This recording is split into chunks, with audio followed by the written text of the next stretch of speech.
Good morning students. व्याकरण के अंतर्गत आज मैं आपको शब्द विचार समझाने जा रही हूँ। वर्णों के मेल से बनी सार्थक एवं स्वतंत्र ध्वनि इकाई को शब्द कहते हैं। प्रत्येक शब्द का अर्थ होता है। जिस वर्ण समूह का अर्थ नहीं होता वह शब्द नहीं कहलाता है। उदाहरण महल, ताजमहल, लड़की, ये तीनों शब्द हैं क्योंकि इनसे कोई न कोई अर्थ प्रकट हो रहा है।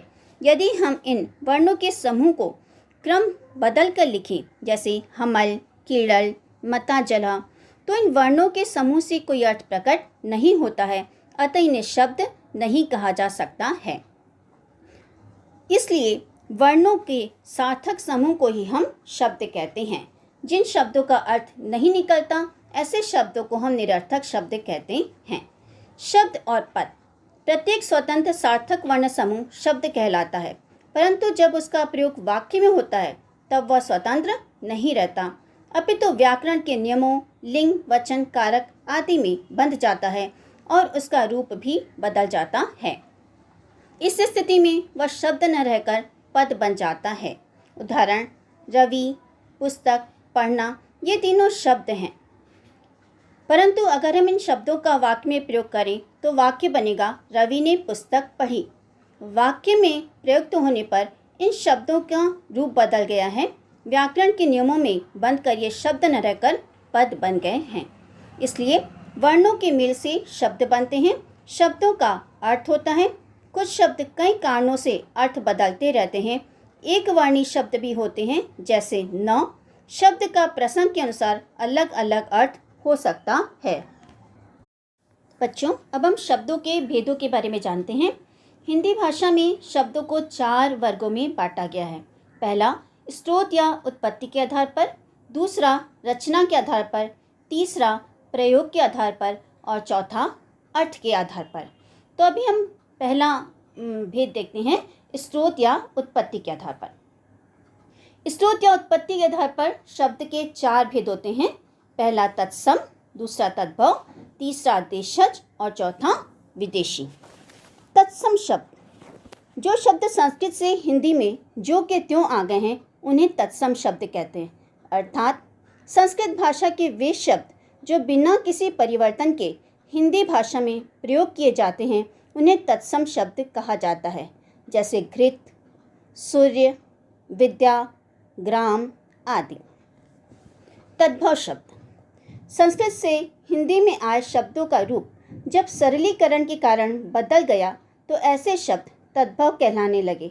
अर्थात संस्कृत भाषा के वे शब्द जो थोड़े परिवर्तन के बाद हिंदी भाषा में प्रयोग होते हैं उन्हें तद्भव शब्द कहा जाता है, जैसे घृत से घी, दुग्ध से दूध, ग्राम से गांव, सूर्य से सूरज इत्यादि। देशज शब्द, हिंदी भाषा अनेक उपभाषाओं और बोलियों का संगम है। बोलियों या लोक भाषाओं के जो शब्द हिंदी भाषा में प्रयोग किए जाते हैं ऐसे शब्दों को देशज शब्द कहा जाता है, जैसे थैला, रोटी, गाड़ी, पेटी, खिड़की, पगड़ी, डिबिया इत्यादि। विदेशी शब्द, विदेशी भाषा अर्थात दूसरे देश की भाषाओं के वे शब्द जो हिंदी भाषा में प्रयोग किए जाते हैं उन्हें विदेशी शब्द कहा जाता है, जैसे लालटेन, स्टेशन, स्कूल, जमीन, सब्जी आदि। बच्चों, कुछ तत्सम शब्दों के तद्भव रूप इस प्रकार हैं।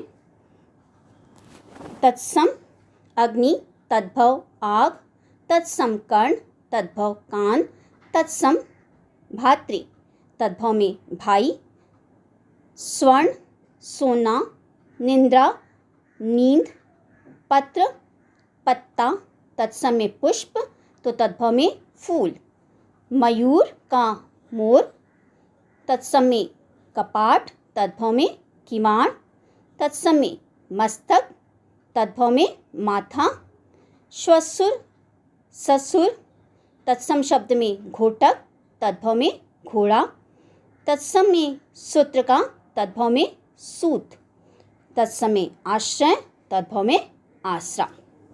इसी प्रकार चंद्र अगर तत्सम शब्द है तो तद्भव में उसका हो जाएगा चांद।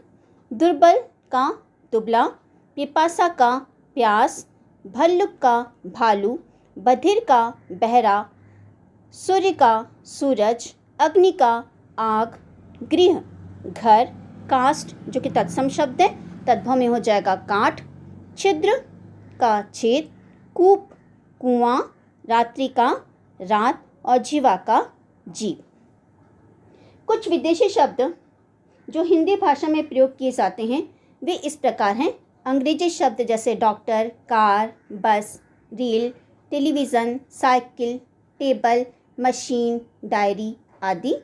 अरबी और फारसी के वे शब्द जो हिंदी भाषा में प्रयोग किए जाते हैं वे इस प्रकार हैं। नकली, असली, कदम, खत, खराब, अमीर, गरीब, कलम, दवात, चश्मा, इरादा, अफवाह, आज़ादी, शक्ल, आईना इत्यादि। तुर्की और पुर्तगाली के वे शब्द जो हिंदी भाषा में प्रयोग किए जाते हैं वे इस प्रकार हैं। चाबी, फीता, कारतूस, गमला, तिजोरी, बिगुल, गलीचा, साबुन, कैंची, कमरा, गोदाम, बाल्टी आदि। रचना के आधार पर शब्दों के 3 भेद होते हैं। पहला रूढ़ शब्द, दूसरा यौगिक शब्द और तीसरा योग रूढ़ शब्द। पहला लेते हैं रूढ़ शब्द। परंपरा से चले आ रहे ऐसे शब्द जिनके सार्थक टुकड़े नहीं किए जा सकते, अर्थात जिनके अगर हम टुकड़े करें तो उन टुकड़ों का कोई सार्थक अर्थ नहीं निकलता है, ऐसे शब्दों को हम रूढ़ शब्द कहते हैं। जैसे घर, आज, कल, पुस्तक, घोड़ा आदि। यौगिक शब्द वे शब्द जो 2 शब्दों के योग से बनते हैं। बच्चों, योग का अर्थ होता है जोड़, तो 2 शब्दों के योग से बनने वाले शब्दों को हम यौगिक शब्द कहते हैं।